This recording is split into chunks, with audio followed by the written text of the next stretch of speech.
Channel को like से subscribe करके अपना प्यार और सहयोग दीजिएगा। राधिका, तुमने अभी तक मम्मी के कपड़े नहीं बदलवाए? तुम्हें पता है ना, आज भैया भाभी मम्मी से मिलने आने वाले हैं। उन्हें ऐसी हालत में देखेंगे तो क्या सोचेंगे? अब जाकर पहले उनके कपड़े बदल कर आओ। कुणाल राधिका को आवाज देते हुए बोला।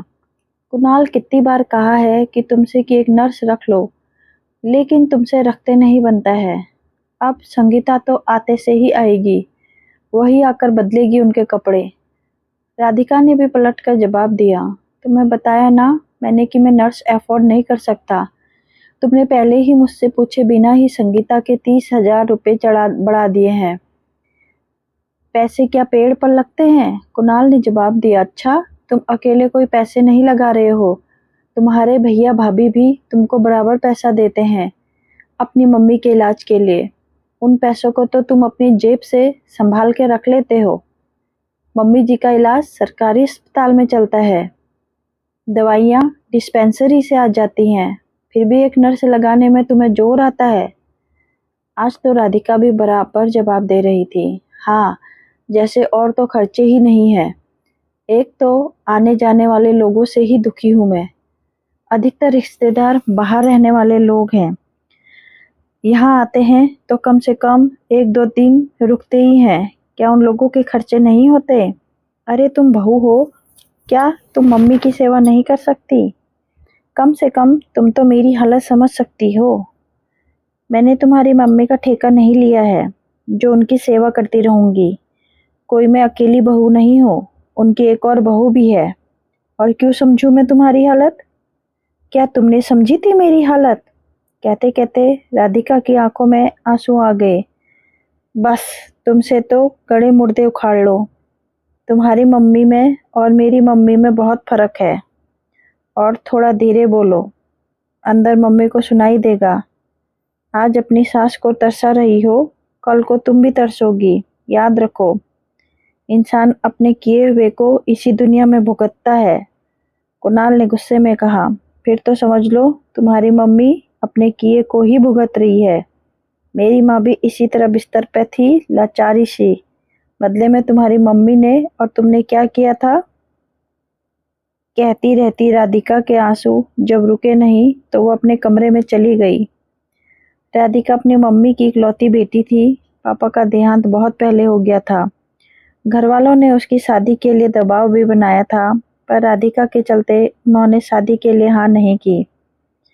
आखिर एक स्कूल में नौकरी कर उन्होंने राधिका को पाल पोस कर बड़ा किया।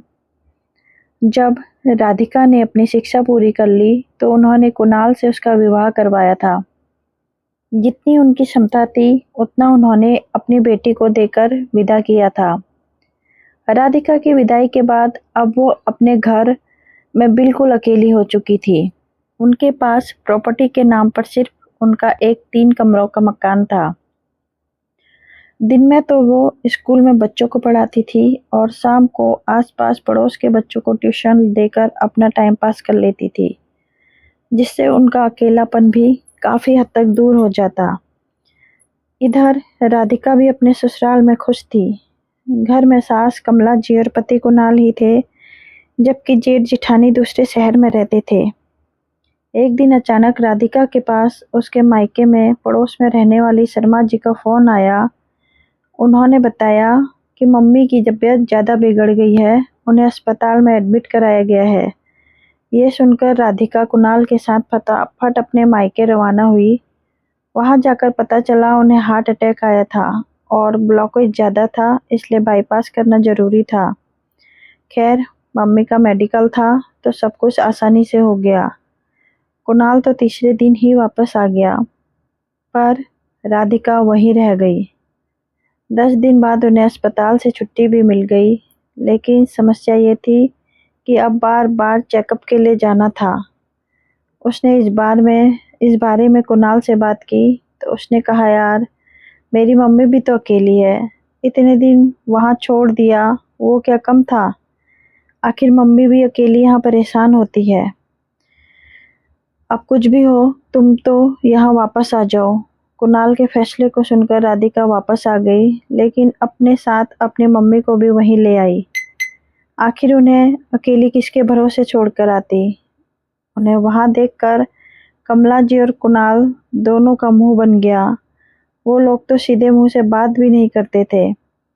कई बार कमला जी वहीं पास वाले कमरे में बैठकर जानबूझकर जोर जोर से बड़बड़ाती थी ताकि उनकी आवाज राधिका की मम्मी के कानों तक पहुंचे। पहले के लोग तो बेटी के घर का पानी भी नहीं पीते थे, पर हाय रे कलयुग, आजकल तो बेटी के घर में आकर टिक जाने का जमाना आ गया है। तो कभी कहती, अरे जो बेटी के घर आकर रहता है उन्हें तो नर्क में भी जगह नहीं मिलती है। शास्त्रों में लिखा है ऐसे लोग तो धोबी के नरक कुंड के जाकर गिरते हैं। ये देखकर राधिका को भी दुख होता, पर वो कुछ कर नहीं पाती थी। मम्मी ने उसे साफ मना कर रखा था कि मेरे लिए अपना ससुराल मत बिगाड़ना, और राधिका से जाने की जिद करती तो राधिका उन्हें जाने नहीं देती। ये सब सुनकर धीरे धीरे उनकी हालत और ज्यादा बिगड़ती जा रही थी। इधर एक दिन राधिका अपनी मम्मी को हॉस्पिटल दिखाने के लिए गई तो उस दिन कुणाल घर पर ही था।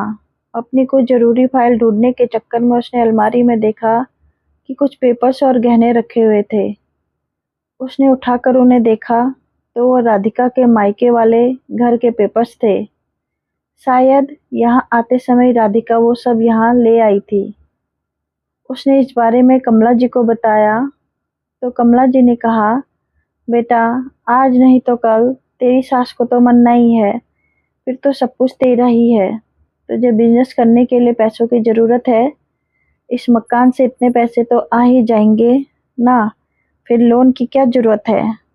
पर मम्मी तुम्हारी बहू की राजी भी होगी, वो तो मुझ पर छोड़ दे, बस तू जरूरी पेपर बनवा ले और फिर राधिका को यहाँ से किसी काम से ले जाना, कमला जी ने कहा। 5 दिन बाद शाम को कुणाल ने राधिका से तैयार होने को कहा।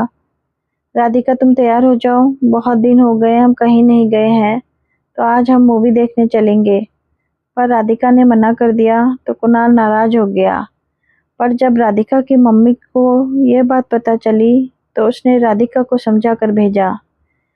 जब राधिका और कुणाल वहां से चले गए तो कमला जी उनके पास आकर बैठ गई। समधन जी, ये काम तो आपने बड़ा अच्छा किया कि उन्हें भेज दिया। वैसे भी काफी दिन हो गए हैं उन लोगों को वे एक साथ बाहर नहीं गए हुए। इस बहाने मुझे भी अकेले में आपसे बात करने का मौका मिल गया। ये सुनकर राधिका की मम्मी मुस्कुरा दी। तब कमला जी ने कहा, देखिए ना समधन जी, अब उम्र हो गई है, हारी बीमारी तो लगी रहती है, पर इस महंगाई के दौर में दवाइयाँ, डॉक्टर, अस्पताल, इन्हीं सब में बजट बिगड़ जाता है। सुना है सरकार ने बुजुर्गों के लिए मुफ्त दवाइयों का बंदोबस्त कर रखा है। अब सरकार ने इतनी सुविधा दे रखी है तो सुविधा तो लेनी ही चाहिए। इसलिए मैंने तो अपने लिए आज कुणाल से कहकर ये फॉर्म मंगवाया है ताकि कम से कम दवाइयाँ तो मुफ्त में मिल जाएं। फिर सोचा आपको भी ज़रूरत होगी तो आपके लिए भी फॉर्म साथ में ही मंगवा लिया है। उनकी बात सुनकर राधिका की मम्मी ने कहा, ये तो आपने बहुत ही अच्छा किया समधन जी, सच में मेरी बीमारी के चक्कर में कितना खर्चा हो गया है, मेरी तो सारी जमा पूंजी ही खर्च हो गई है। इसलिए तो समधन जी मैं ये फॉर्म लेकर आई हूँ आपके पास, मैंने तो साइन कर दिए हैं, आप भी इस पर साइन कर दो, बाकी डिटेल तो कुणाल भर देगा। कहते हुए उन्होंने एक खाली फॉर्म दिखाया जिस पर उन्होंने साइन कर रखे थे। उनकी बात मानकर राधिका की मम्मी ने भी एक दूसरे फॉर्म पर साइन किए। 2-3 पन्नों के उस फॉर्म पर साइन करने के बाद कमला जी उनसे बोली, अच्छा समधन जी अब आप आराम करो, आपकी तबीयत ठीक नहीं रहती है, और फिर मैं आपसे इतनी बातें किए जा रही हूँ।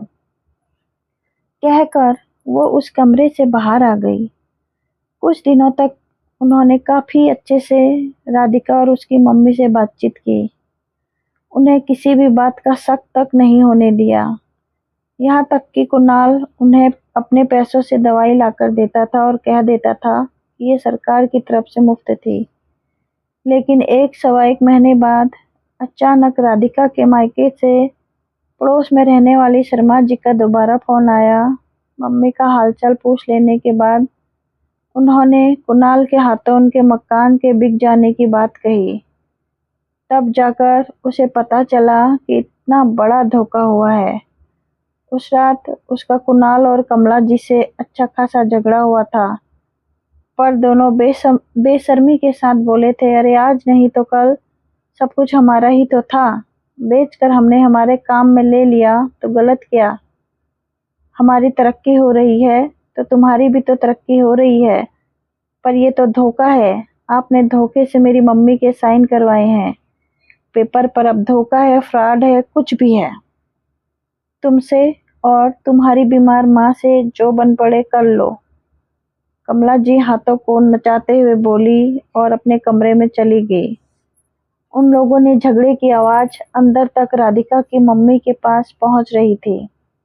राधिका जब उनके पास गई और बोली, मम्मी बहुत बर्दाश्त कर लिया मैंने इन लोगों को, आज तो मैं इनको पुलिस के हवाले करके रहूंगी। इतना बड़ा धोखा दिया हमें इन लोगों ने, अब चाहे तलाक ही लेना पड़े मैं इन्हें नहीं छोड़ूंगी। नहीं नहीं बेटा, तू कुछ नहीं करेगी, मैं अब कितने दिन की मेहमान हूँ, फिर मेरे बाद तो तेरा कोई है ही नहीं। राधिका राधिका की मम्मी ने कहा, पर मम्मी इन धोखेबाजों के साथ? बेटा नहीं, से तो कोई तो है, कम से कम तुम अकेले तो नहीं रहोगी। तू बस इस घर को छोड़कर नहीं जाएगी, इन लोगों के कर्मों की सजा तो भगवान देगा। तुझे बस तेरी कसम है राधिका, तुझे बस मेरी कसम है राधिका। राधिका की मम्मी ने अपनी कसम देकर उसे रोक लिया, लेकिन वो इस दुनिया में ज्यादा दिन नहीं रही। कुछ दिन बाद ही उसका देहांत हो गया, पर कमला जी और कुणाल को कोई दुख न था। उनके लिए बस अब पीछा छूटा था, पर राधिका तब से बहुत दुखी थी। इस बात को भी 5 साल हो गए थे। दोनों माँ बेटे को अपनी गलती का कोई दुख नहीं था, लेकिन अभी 2 महीने पहले कुणाल के बिजनेस पार्टनर ने उसे धोखा दे दिया, जिसके कारण उसे काफी नुकसान उठाना पड़ा था। बार बार उसके घर के चक्कर लगाने के बावजूद भी वो कुणाल को कुछ भी देने को तैयार नहीं था।